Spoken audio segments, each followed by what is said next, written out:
मैं महेंद्र पारसारथी आज आपका पुनः अपने इस चैनल के माध्यम से स्वागत करता हूं। दोस्तों आज हम लोग सीखेंगे अवतल दर्पण के लिए दर्पण सूत्र। तो सबसे पहले दोस्तों हमें एक अवतल दर्पण लेंगे और उस दर्पण ये आपका मुख्य अक्ष है और बिंदु P आपका क्या है दोस्तों, ध्रुव है। अब मान लेते हैं आपका एक वस्तु A B ये है। सबसे पहले अगर हम चित्र को समझ लेंगे दोस्तों तो मुझे यह बहुत ही आसान रहेगा। तो सच आपको पता है दोस्तों कि ये मान लेते हैं आपका वक्रता केंद्र C और ये आपका दोस्तों F है। जब कोई प्रकाश किरण मुख्य अक्ष के समांतर जाती है तो वह परावर्तन के पश्चात फोकस से होकर गुजरती है। ये मान लेते हैं आपकी जो रेखा है A, B और D है। अब दूसरी रेखा क्या होगी कि जब कोई प्रकाश किरण वक्रता केंद्र से होकर गुजरती है तो वह परावर्तन के पश्चात जिस मार्ग से होकर जाती है पुनः उसी मार्ग से वह वापस लौट आती है। अगर यह आपको ना समझ में आया हो, इसके पहले वाले भाग में आप जा करके देखेंगे जो आपके डिस्क्रिप्शन में दिया गया है लिंक। तो आपका ये भी अब आपको पता है दोस्तों, जहां पर ये किरणें एक दूसरे को आपस में काटती हैं वहीं आपका प्रतिबिंब बनता है A डैश B डैश। यहीं आपका प्रतिबिंब A डैश B डैश दोस्तों बनता है। अब इसके बाद हम यहीं से एक आपका अभिलंब खींच देंगे जिसका नाम N रखा जाएगा। अब दोस्तों आपको पता है कि जो वस्तु है, वस्तु की दर्पण के ध्रुव से वस्तु की दूरी को हम U से मापते हैं। अभी हम इसके बाद चिन्ह परिपाटी बताएंगे। और जो आपका यहाँ पर प्रतिबिंब है इसको हम V से मापते हैं और दर्पण का नाम M1 और M2 है। अब जैसे जैसे आपने अभी इस चित्र को बनाए वैसे वैसे आपको लिख देना है दोस्तों। तो ध्यान दीजिएगा, लिखना है क्या कि माना एक दर्पण M1 और M2, माना एक दर्पण M1 व M2 है जिसका ध्रुव P तथा वक्रता केंद्र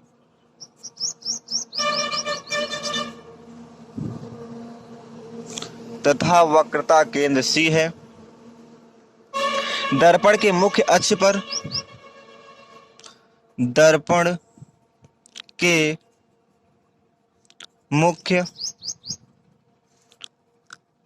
पर वस्तु AB रखी है। ध्यान दीजिएगा, एक आपका दर्पण M1 M2 है जिसके मुख्य अक्ष, जिसका जो आपका प्रकाश ध्रुव P और वक्रता केंद्र C है और इसके मुख्य अक्ष पर ही आपकी मुख्य अक्ष है। ये वाली रेखा आपकी मुख्य अक्ष है, इस पर एक वस्तु AB रखी हुई है। अब जिसका प्रतिबिंब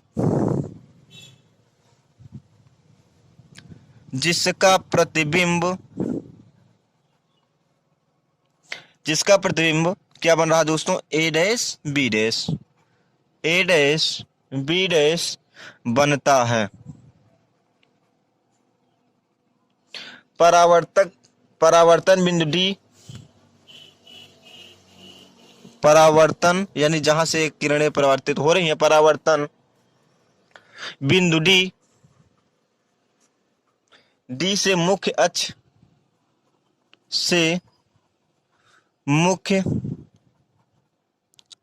अक्ष पर DN लंब डाला।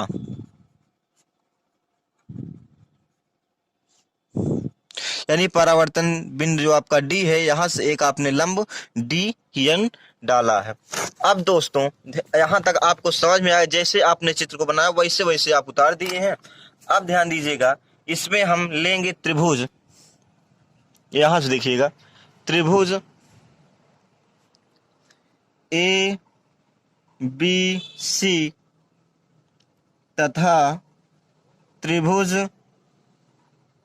ए डैश बी डैश सी में। यानी त्रिभुज आपका क्या है दोस्तों, ध्यान से देखिएगा, ए बी सी, त्रिभुज ए बी सी, और दूसरा ए डैश बी डैश सी, ये दोनों आपके त्रिभुज इसमें लिए जाएंगे। अब इसमें देखिएगा दोस्तों, जो आपका कोण ये है 90 अंश है, और ये कोण भी कितने होंगे, 90 होंगे, और ये कोण दोनों शीर्षाभिमुख हैं, इसलिए आपका दोनों बराबर होगा। तो लिखेंगे कि कोण ए और कोण A1 बराबर 90 अंश। ये बात समझ में आई होगी। अब इसके बाद लिखेंगे कि कोण BCA इज इक्वल टू कोण A1 CB1, ये आपका शीर्षाभिमुख कोण है, शीर्षाभिमुख कोण है, यानी ये दोनों कोण आपके शीर्षाभिमुख कोण हो जाएंगे। अब अगर किसी भी त्रिभुज के दो कोण आपस में बराबर हो जाते हैं, ऐसे त्रिभुज को हम बोलते हैं समरूप त्रिभुज। तो दोस्तों ऐसे त्रिभुज को क्या बोला जाएगा, समरूप त्रिभुज। तो लिख देंगे अब त्रिभुज, अतः ये त्रिभुज क्या है, समरूप त्रिभुज है, समरूप त्रिभुज है। अब समरूप त्रिभुज की एक कंडीशन होती है कि इसकी जो संगत भुजाएं होती हैं वह अनुपात में होती हैं। तो इसकी संगत भुजाएं क्या होती हैं दोस्तों, अनुपात में होती हैं। तब इस कंडीशन में हम लिखेंगे कि ए बी, यानी जो इसका लंब है ए बी, यह अनुपात में किसका, ए डैश बी डैश, और दूसरा क्या होगा ए सी, यानी कि ए इसका आधार बटे इसका आधार, यानी कि ए सी अपान ए डैश सी, यानी इस त्रिभुज का आधार बटे इस त्रिभुज का आधार। इसको हम दोस्तों मानेंगे समीकरण नंबर 1। अब अगला त्रिभुज लेंगे। अब त्रिभुज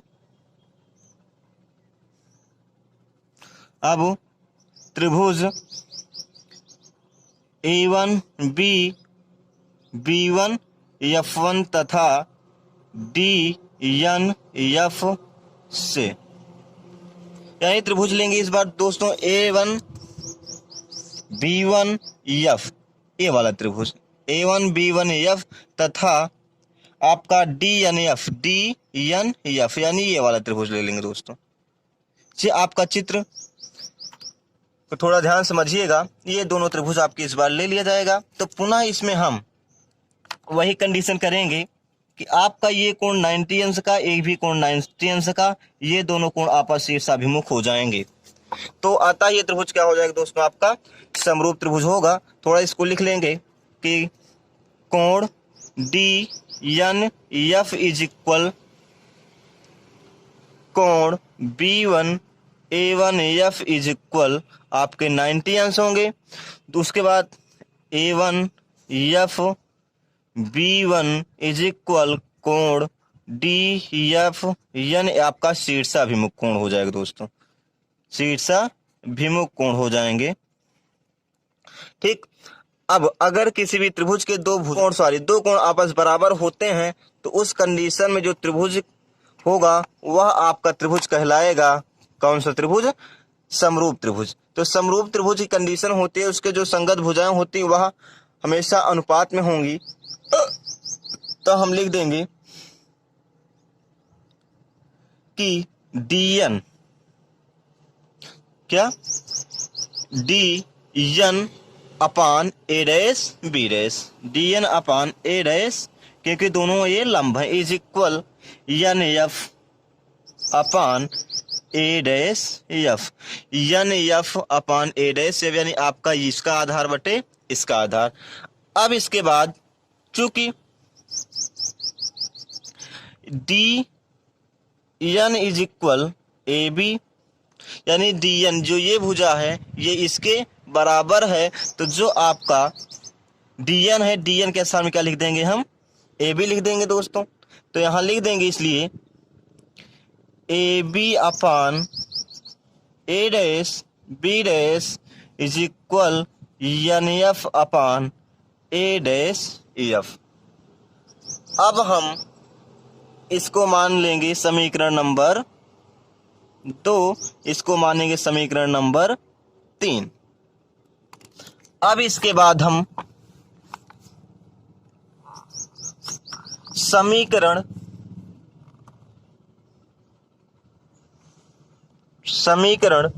1 व 3 से तुलना करने पर, समीकरण 1 और 3 की जब तुलना करेंगे तो समीकरण 1, ध्यान दीजिएगा दोस्तों, तुलना कैसे की जाएगी। तुलना की कंडीशन में जो जैसे आपका पहले समीकरण दिया गया A dash B dash A B upon A dash B dash, और इसका क्या है equal A C upon A dash सी, और तीसरा समीकरण दिया गया A B upon A dash B dash equal N F upon A dash F. अब ये दोनों आपस बराबर है, इसलिए क्या हो जाएंगे, कट जाएंगे, और ए सी अपान ए डैश सी बराबर N F upon A dash F हो जाएगा। ये दोनों आपस में बराबर होने के कारण क्या होगा, कट जाएगा। तो आपका जो मिला दोस्तों, यहाँ आपका ए सी बचा अपान A dash C is equal, इधर से क्या बचा आपका N F upon A dash F बचा। अब यदि दर्पण का द्वारक बहुत छोटा हो, यानी जो आपका ये दर्पण का द्वारक है यह बहुत छोटा है, यदि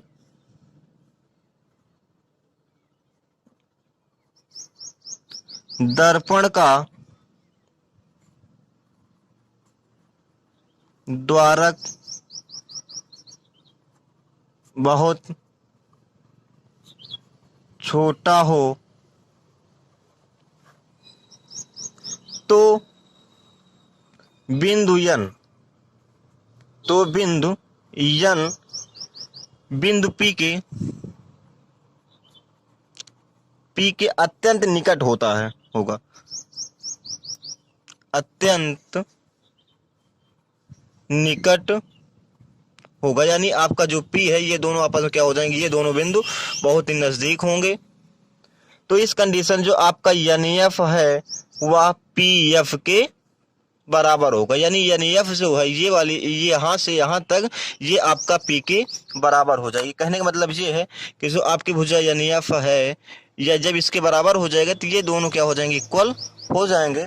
तब हम इसे लिखेंगे कि AC upon A dash C is equal NF के स्थान में क्या लिख देना है आपको, PF upon A dash F. अब दोस्तों देखिएगा कि जो आपका AC है, क्या AC, अब दोस्तों ध्यान दीजिएगा जो आपका AC है A, ये वाली भुजा, इसका मान मुझे निकालना है। इसका मान मुझे निकालने के लिए क्या करना होगा, PA, इस वाली भुजा यानी PA से अगर हम PC को घटा दें तो आपका इतना मान निकल जाए, यानी PA, तो PA माइनस PC अगर हम इसमें घटाएंगे तो आपका ये वाला मान दोस्तों निकल जाएगा। और इसके बाद हम निकालेंगे ए डैश सी का मान। तो इसमें क्या करना होगा दोस्तों, इस वाले मान को यानी PC क्या करना है, PC से मुझे घटाना है कितना, PA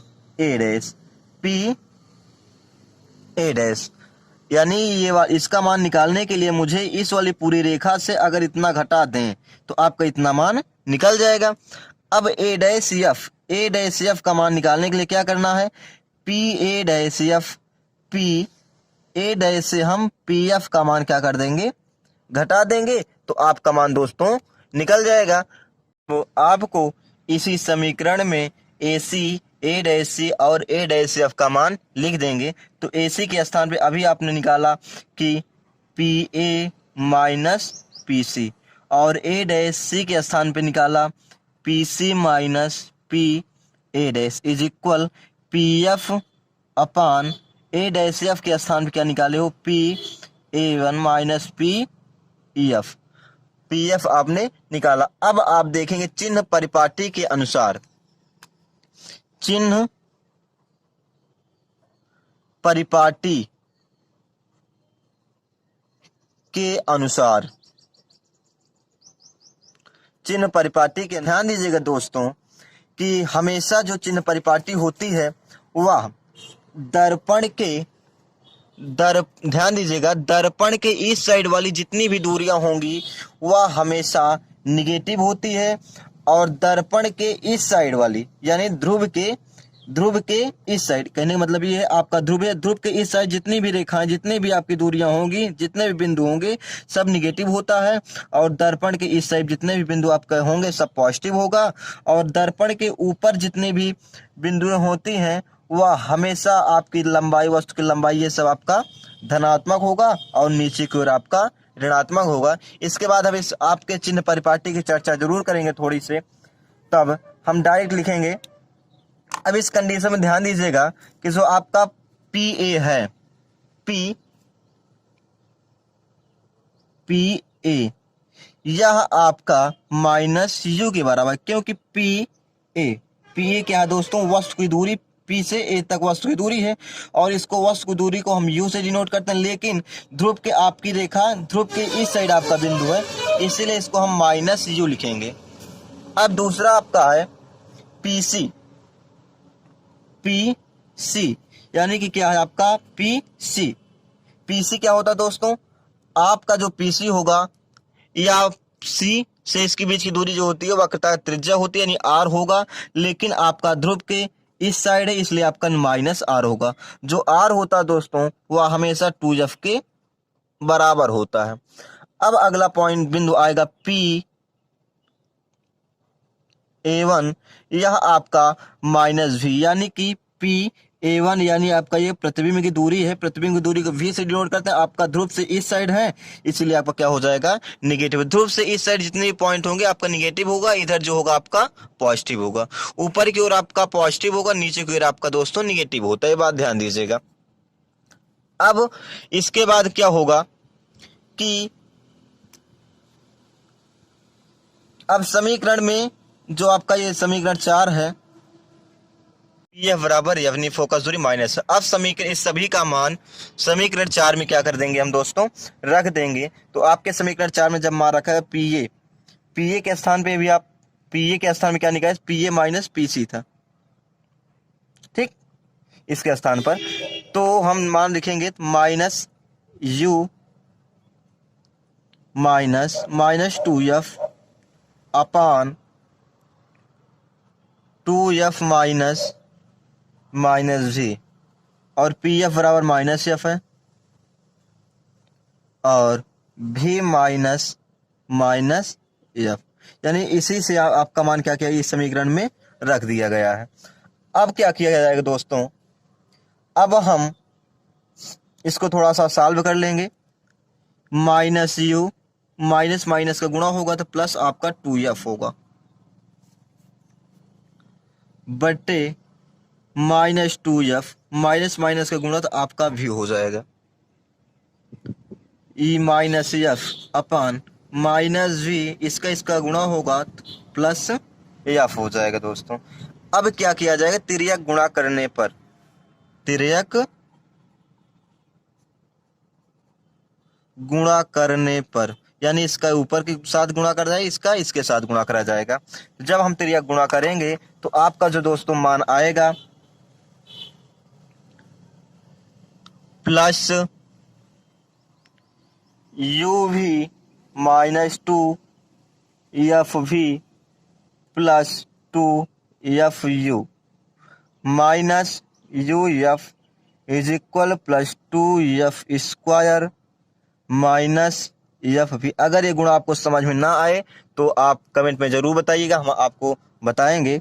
इसके बाद क्या होगा, यू वी माइनस आपका ये क्या होगा, इससे ये कट जाएगा, ठीक। अब आपका मान आया माइनस एफ वी माइनस इसको उधर ले जाएंगे तो क्या हो जाएगा आपका प्लस हो जाएगा 2FV, और आपका इसको उधर ले जाएंगे आपका माइनस में तो क्या हो जाएगा दोस्तों प्लस UF हो जाएगा। अब UV बराबर, अब क्या होगा, ये आपका 2FV है, ये आपका ये इतना है, तो आपका इसमें से एक क्या हो जाएगा घट जाएगा, तो आपका क्या हो जाएगा FV प्लस UF आएगा। अब इसी समीकरण 5, इसको मानेंगे समीकरण 5, समीकरण 5 में UVF से भाग करने पर,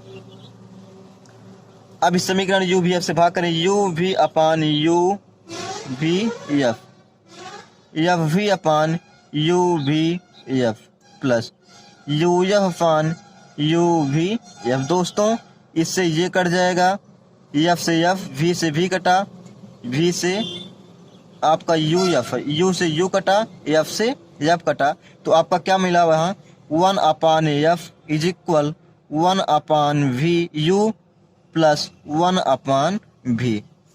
तो दोस्तों यही आपका दर्पण का सूत्र है, यानी 1 अपान F is equal 1 upon U plus 1 upon V, यही दर्पण का सूत्र है, जहां F आपका फोकस दूरी है, U आपका वस्तु की दूरी है, और V आपका प्रतिबिंब की दूरी है।